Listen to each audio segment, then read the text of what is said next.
Hi everybody, welcome back to episode 4, I had to think there, of Race Car Rebuild, where we're rebuilding this 2007 Formula Renault 2-litre single-seater race car. Never gets easier saying that. Apologies for this sort of Kylie Minogue type microphone. I know it looks a bit dorky, but yeah, it does.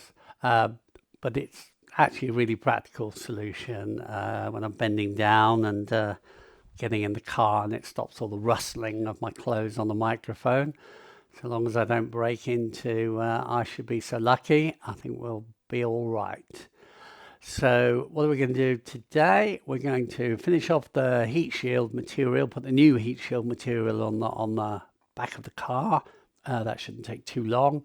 And then we're going to finish stripping off all the bits from the front of the car out of shot down here where you can't see. And then we'll clean up the outside of the tub, and then we can start putting stuff back on. The car's not damaged at all, so it's just a question of taking things off, cleaning it, checking it, make sure it's working properly, and putting it back on. So we should start to do that quite quickly. If there's time at the end, I'll show you the gearbox bits that I've got to put back together. A few nice messages, which is really appreciated. A chap from America saying that he was enjoying the YouTube clips, and also a nice one from a guy in Japan. So who knew? More excitingly, I had a contact from a guy in Germany who wants to do some races in the UK and wants to do them in this car. So I'll keep you updated on that once we firm things up a bit.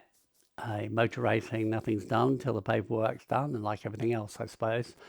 So no pressure to get it finished whatsoever. But with that in mind, let's get on with it.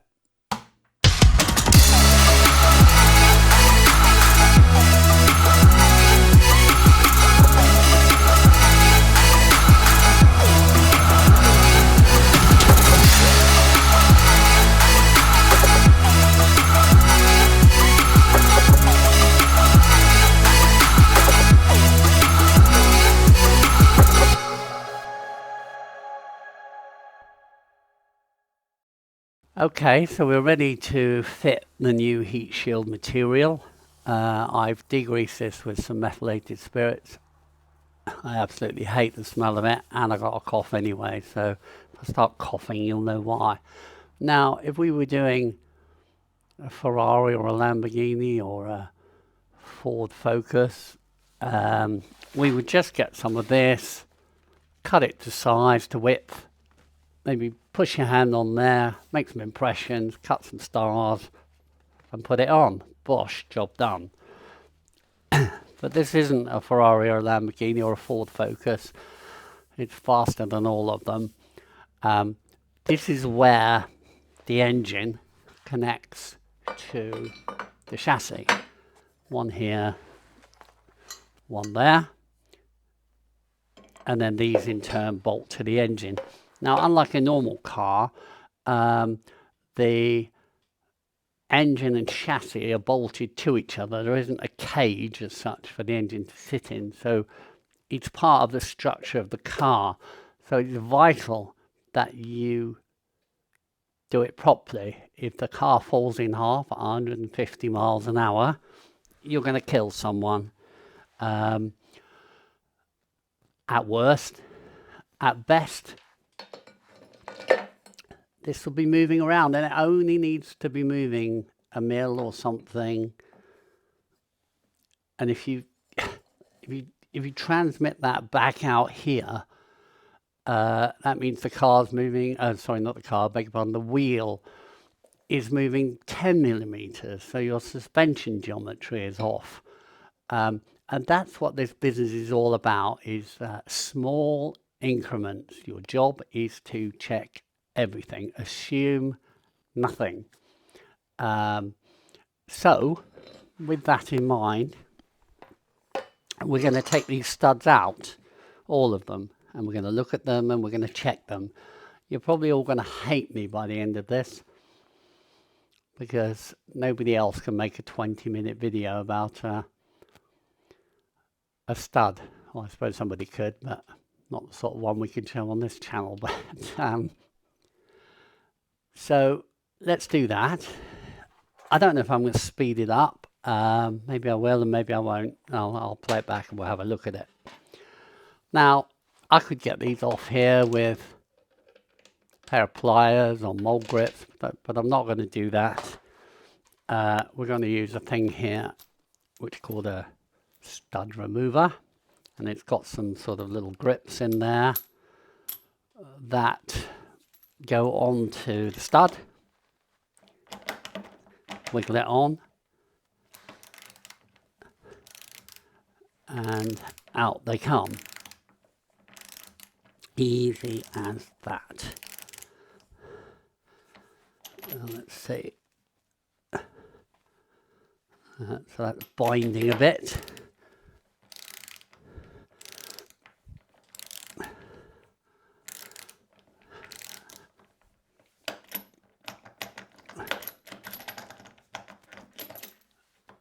There we are. So, as you can see, they've got lots of crud in the thread, which is not a problem. That's old thread lock. Anyway, I'll put those down. Now we're going to take out the rest of these. And that's number 3. So they've all got cruddy threads. And I'm going to clean the threads and put new crud on there and put it back. I don't have to do that, but I want to do a proper job. So let's put those 3 there. Take this one off.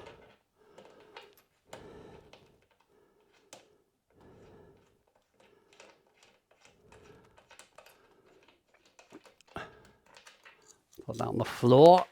Now let's get this one off.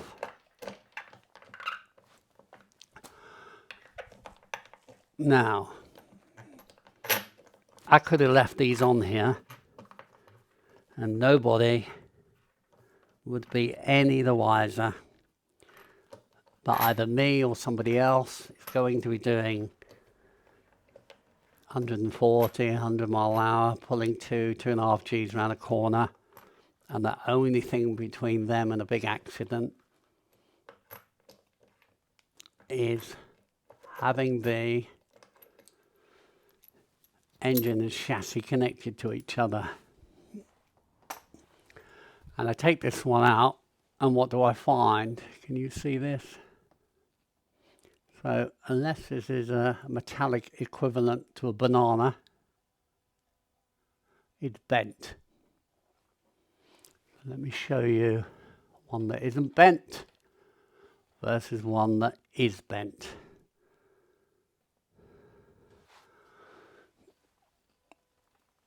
There we are. That's what a bent bolt looks like, and that is exactly what I'm talking about. I could have left that. It's already weak. It would give me problems when I try and put this on. So obviously that would be sitting at an angle, then I'd do it up and it would pull it, and you get movement in there. And that's what I'm talking about. That's exactly what we're here to do, is check everything. And again, I don't know if you can see, but this is full of rust and crud and what have you. So that, my friends, is going in the bin. And then we're going to put this nice new one on. So, but that will not go in. Now, I don't know if in here is damaged, but I suspect it's just full of rubbish. You can see that this nut here had a whole load of rust on it. We are not just going to, so again, if it was a road car, you'd put that on there, do a couple of nuts up, get a windy gun on it and whiz it in there. And on a road car, that would be absolutely fine. on a racing car, it's not. So here's what we're going to do. We're going to check the thread. Now let me just come round a bit so I can see what's going on. There we are.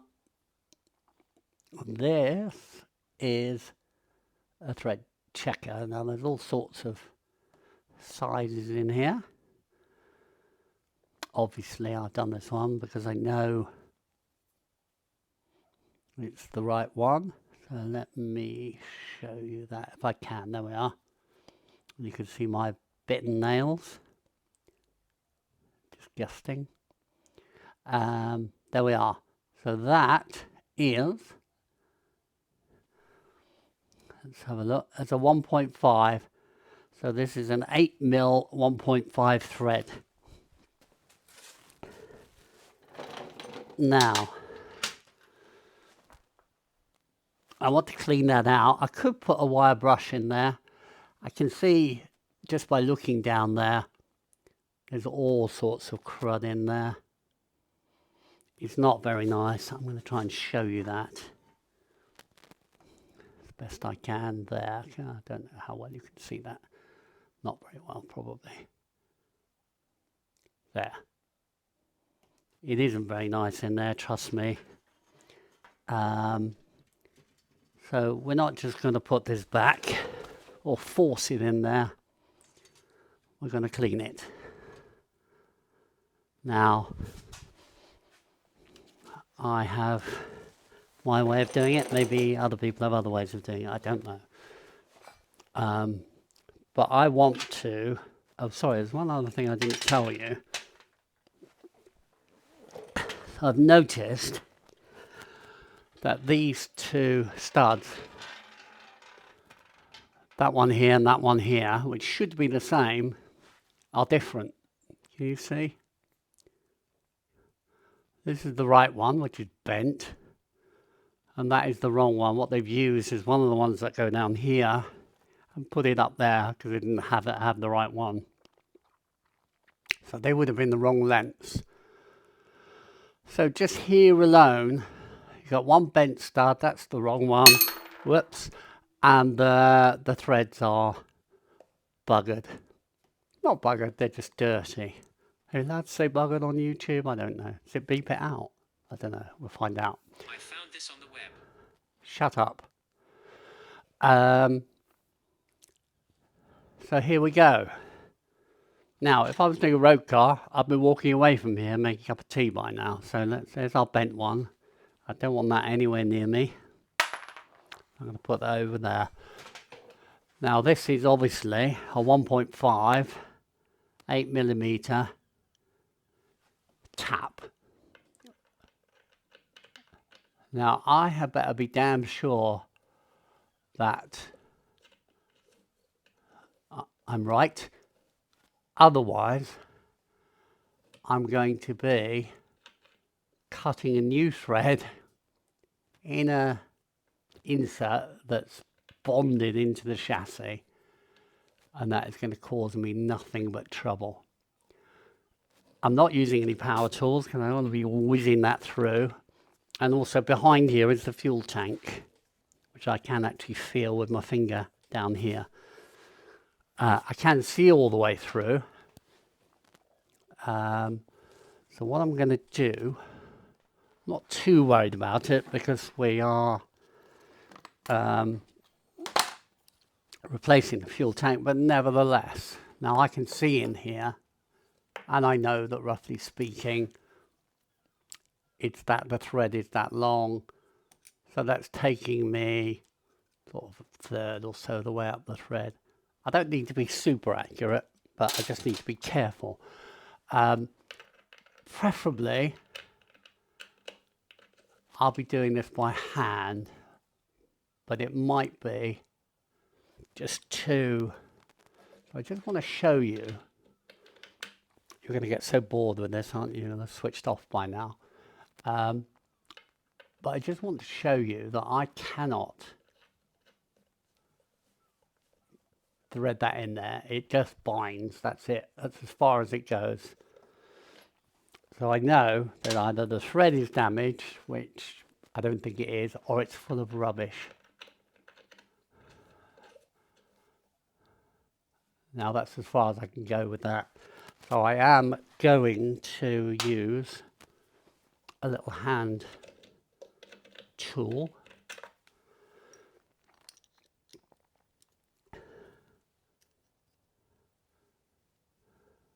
Like that.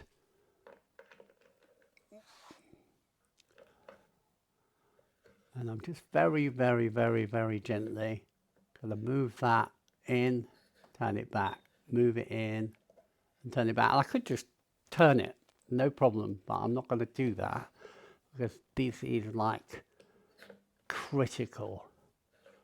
I'm going to take it out now and make sure, I don't know if you can see that, but there's no metal there. This is just crap that's coming out of there. And I'm doing it very, very gently.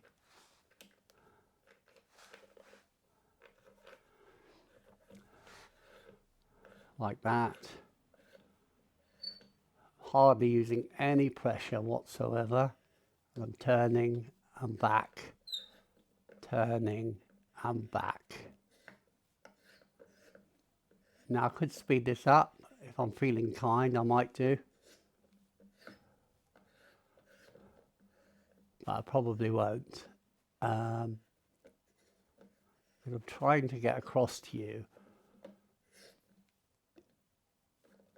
that the feeling you want to get is of putting together a precision piece of machinery, like a watch or something like that. If you were putting together a Swiss watch, you would not be just banging a bit in with some sort of pneumatic tool. So I'm going to take it out again. I'm going to check.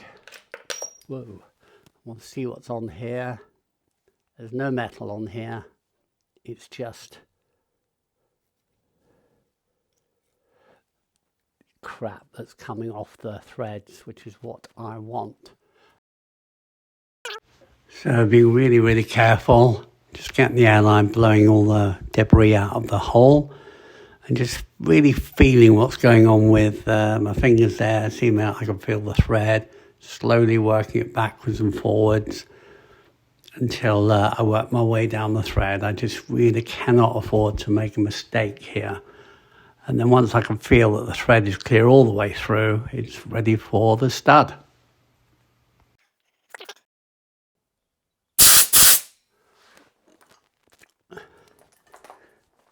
Now you can't see in there, but I can see that it's nice and shiny in there. There's a tiny bit more to go. Whoa. Go nice and gently.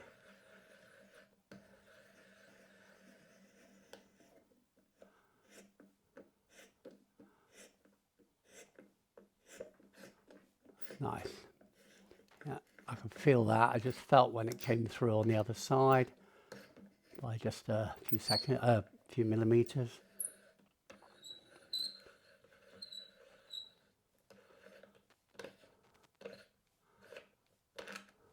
Right, here we go. So,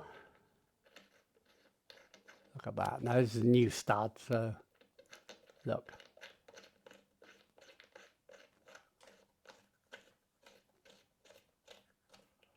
Bosh. Easy as that. And I've got 1, 2, 3, 4, 5, 6 to do. And now we know that when we put this on, when you're in the heat of a race, and let's say you did need to change it, it fits perfectly, it's straight, it's sitting flat.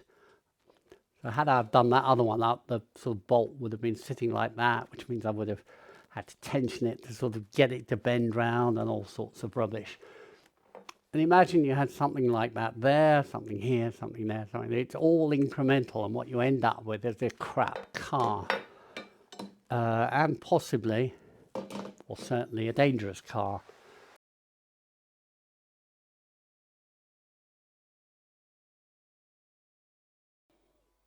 So before we begin, I just want to say a big thank you to Bosch Exo Racing for providing us with the heat shield material. And let's just say they cut me a very good deal.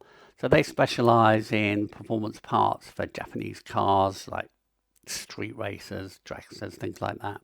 Anyway, go check them out. Got some really nice stuff in there and some nice cars actually, so we might go and have a look. So thanks once again, guys.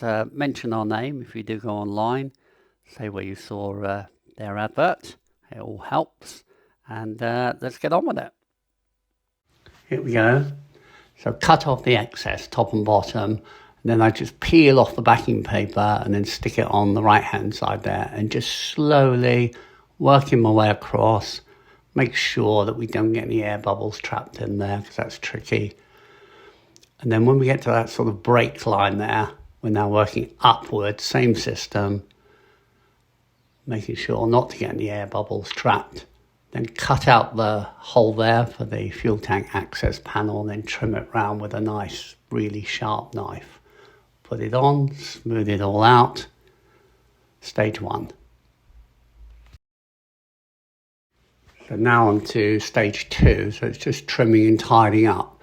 So we've got to cut round the stud holes on the little inserts there, making sure none of that stuff goes into the threads that we've just cleared out. Obviously there are a couple of access holes there for pipes and things like that.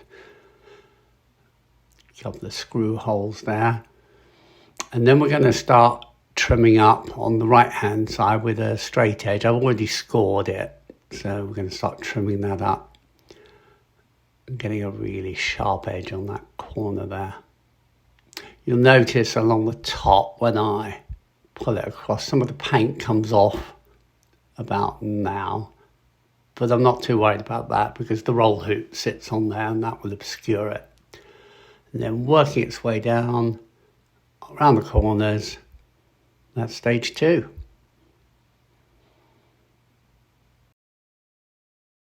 So there you have it. I've got a bit of tidying up to do here. But I'm very pleased with that. As I say, I'm not worried about that. The roll hoop comes along here, down there and up.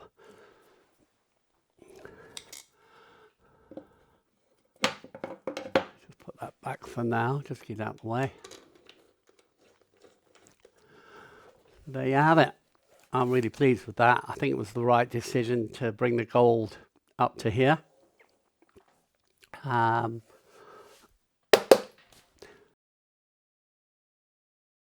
that's it for today. Thanks for watching. Did we live up to the title, the world's most boring clip on YouTube? Let me know in the comments. Here's the offending item. Perhaps we should rename the episode episode of the bent stud. That sounds like a title for an inappropriate movie, so we probably best not go there. Please today, done the heat shield, and we can even start thinking about putting stuff back on there. Next week, I think we'll have a look at the gearbox. We could have a look at it now, but I think you've all been through enough today, so we'll save that for next week. Like, subscribe, share, all that sort of stuff. Have a lie down, have a cup of coffee. It'll all be all right, and we'll get through this together. So thanks for watching. See you next time.